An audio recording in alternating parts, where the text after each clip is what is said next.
You're not a war hero, old man. You're just another criminal who bought a fake medal online." The young prosecutor barely looked up from his notes. His voice carried across the courtroom like a slap. Sharp, dismissive, designed to sting. Marcus Thompson didn't flinch. He sat perfectly straight in the defendant's chair, wrists cuffed behind his back, the metal cutting into his prosthetic where flesh met steel. He wore his dress uniform, the one Elena had pressed for him every Veterans Day until cancer took her voice away. On his chest, just above his heart, hung a purple heart. The ribbon was faded, the bronze star tarnished with age. But every morning for 23 years, Elena had polished it with a soft cloth before he left for work. The prosecutor gestured dismissively at the medal. "Nice costume, Mr. Thompson. Did it come with the fake leg, too?" Scattered laughter rippled through the gallery. Marcus said nothing. He simply stared ahead, the fluorescent lights reflecting off the handcuffs that bound him. "If you believe no one should be treated this way, type honor below. Your voice matters more than you think." Marcus had been sitting in that chair for 2 hours. The charges were anything but simple. Assault on a federal officer, destruction of government property, and violation of a federal restraining order. The real story was explosive. He'd broken into the Veterans Affairs building at 3 a.m., torn down the claim denied notice on his case file, and when security tried to stop him, he'd fought back. He wasn't there to cause trouble. He was there because his wife Elena had one dying wish, that he'd never let the government erase the sacrifice of his fallen Marines. The VA had just denied death benefits to the widow of his sergeant, claiming insufficient evidence that her husband's PTSD-related suicide was service-connected. Marcus had tried the legal route for 18 months. Appeals, lawyers, senators' offices, every door slammed shut, every form rejected, every phone call ignored, so he'd done what Marines do when the system fails. He'd taken direct action. "Your Honor," the prosecutor continued, pacing in front of the bench, "the defendant claims to be a decorated veteran, but he has no valid identification, no proof of service, and frankly," he paused for effect. "His violent behavior suggests otherwise." Marcus kept his eyes forward.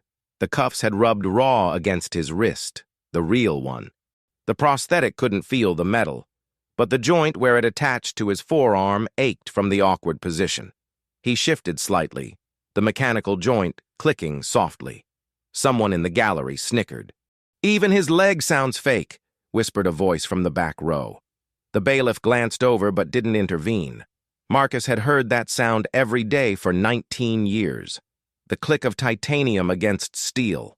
The whir of servos adjusting to his gait.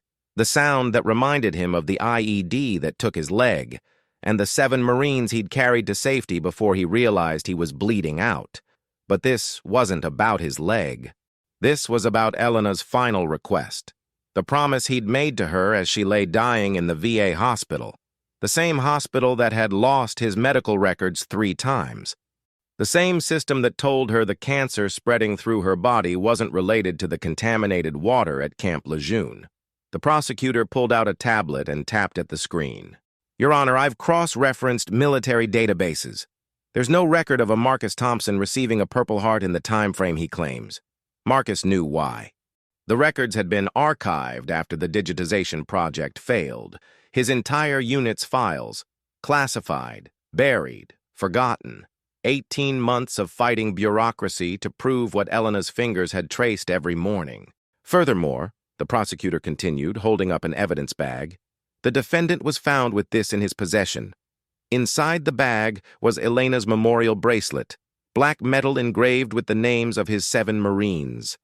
The ones who didn't make it home, the ones whose families the VA was now abandoning. "A piece of costume jewelry, Your Honor. Probably bought online to support his stolen valor fantasy."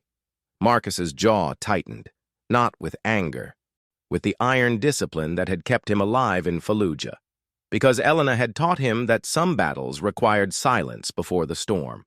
The prosecutor wasn't finished. He walked over to Marcus, close enough that the defendant could smell his expensive cologne, close enough to see the younger man's perfectly pressed suit, his manicured nails, his shoes that had never touched real dirt. "Mr. Thompson," he said, voice dripping with condescension, "if you're really a war hero, tell us about your service." Marcus didn't answer. "No response?" The prosecutor turned to the judge. "Your Honor, I think we have our answer." A group of law students in the gallery leaned forward, phones out, recording. One of them whispered something to her neighbor and giggled. The prosecutor reached into his briefcase and pulled out a magnifying glass, the kind used to examine evidence. "May I approach the defendant, Your Honor?" The judge nodded. The prosecutor stepped closer and held the magnifying glass over Marcus's Purple Heart, making a show of examining it like a jeweler appraising a fake diamond. "Interesting," he said loudly. "The ribbon looks new, almost like it was recently replaced." It had been. Marcus had replaced it 6 months ago when the original finally frayed beyond repair. He'd ordered the replacement online, spending his grocery money to make sure Elena's medal looked proper. And this engraving? The prosecutor squinted through the magnifying glass.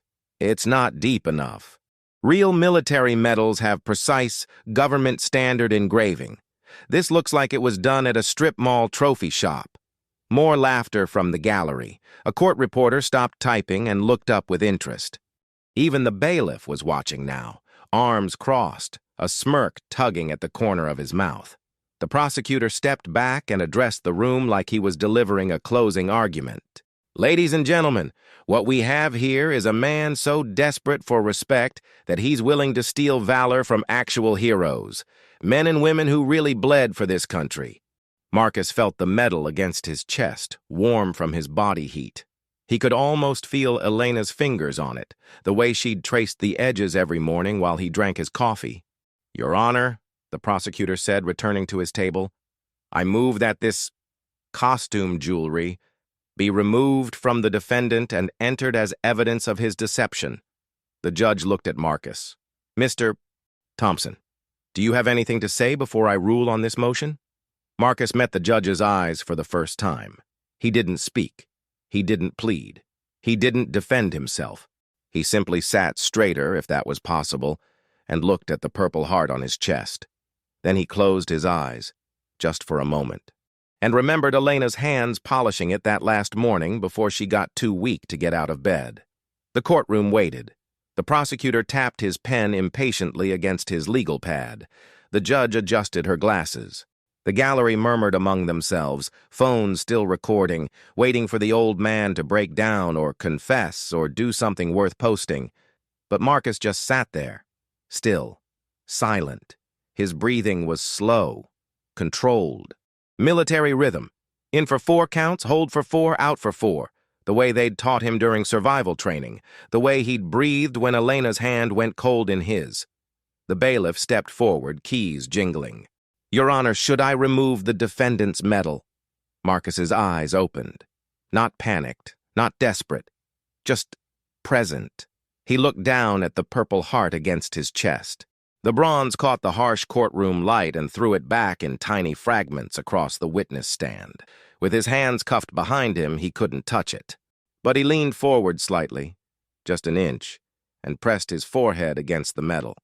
The metal was warm, cool from the air conditioning, but warm from 23 years of Elena's touch. He stayed like that for exactly 10 seconds. No one moved.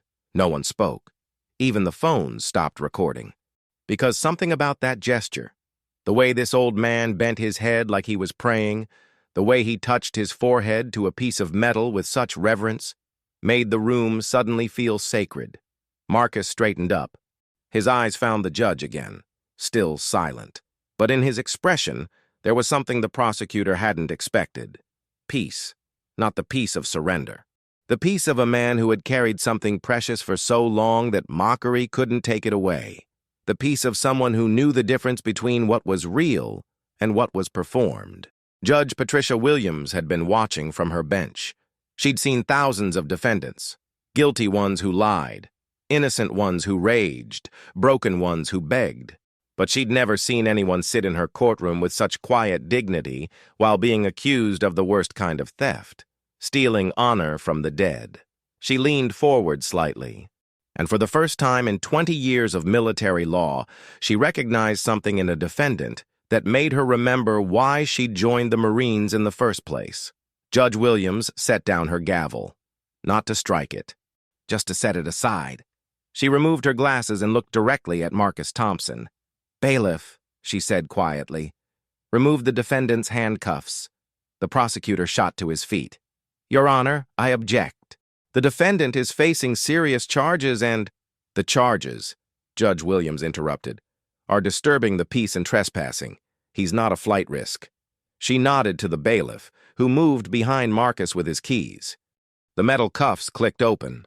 Marcus rubbed his wrists slowly, the real one red and raw, the prosthetic joint clicking softly as it moved.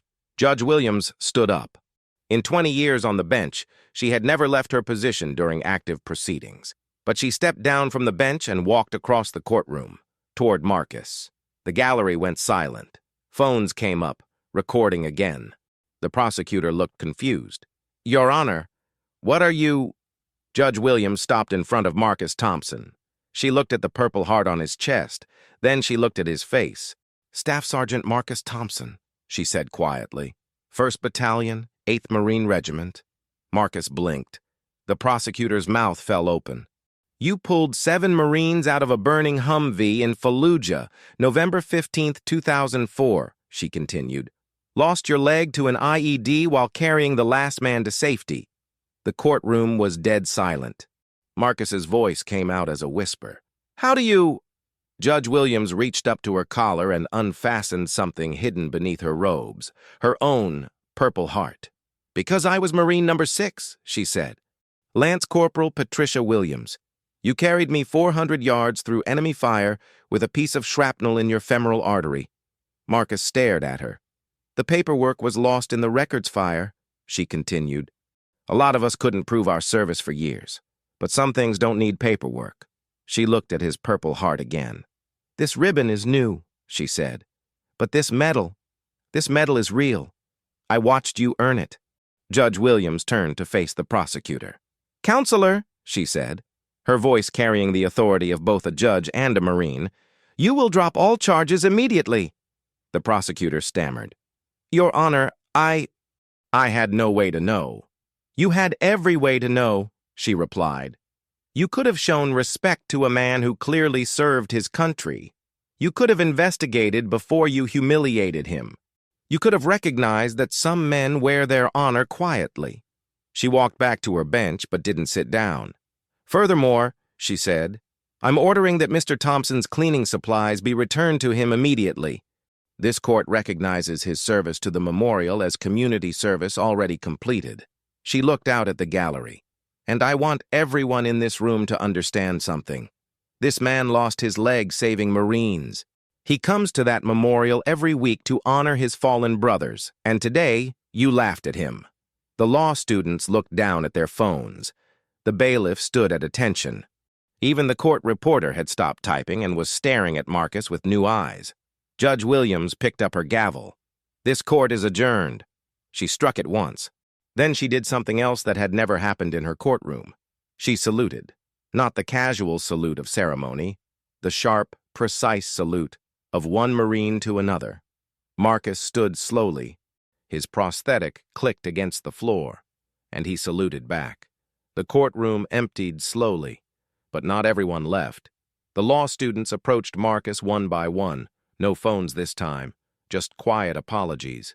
One young woman, the one who had giggled earlier, had tears in her eyes when she whispered, "Thank you for your service." The prosecutor packed his briefcase in silence. As he reached the door, he turned back. "Mr. Thompson," he called out. Marcus looked up. "I'm sorry," the prosecutor said. "I was wrong." Marcus nodded once. "We all make mistakes, son." The prosecutor paused at the door. The cleaning supplies. They'll be waiting for you at the evidence desk." After he left, only 3 people remained in the courtroom. Marcus, Judge Williams, and the bailiff, who was standing at attention by the door. Judge Williams removed her robes and folded them carefully. Underneath, she wore her dress blue uniform. "I wear it under my robes every day," she explained. To remember who I was before I became who I am. She walked over to Marcus and extended her hand. Not a handshake. She was returning Elena's cleaning cloth. This belongs with you, she said. Marcus took it with gentle fingers. The microfiber was soft, worn thin from years of Elena's careful touch. She polished it every morning, he said quietly. I know, Judge Williams replied. I saw the way you touched it. That's not how someone handles a fake medal. Marcus looked around the empty courtroom. I never wanted this to become this. It needed to become this, she said. Because people need to remember that heroes don't always look like what they expect. She gestured toward the door. There's a crowd outside, news crews. They want to interview you. Marcus shook his head. I don't need that. I know you don't, she said, but maybe they do. 1 hour later, Marcus stood on the courthouse steps. The news crews were there, just as Judge Williams had predicted. But so were others. Veterans in their dress uniforms. Active duty service members who had heard about the trial on social media. Families holding flags. Children with handmade signs reading, "Thank you." Marcus didn't give interviews. He didn't make speeches. He simply walked down the steps, through the crowd, toward the memorial park. And they followed. Not chasing, not crowding, just following. At the memorial wall, Marcus knelt down next to the duffel bag the police had returned to him. Inside were his cleaning supplies, the spray bottle, the soft brushes, the polish, and Elena's cloth. He stood up slowly and began cleaning the first name on the wall. PFC David Martinez, Kia Faluya, 2004. One of his Marines. By the time he finished the second name, someone had knelt beside him.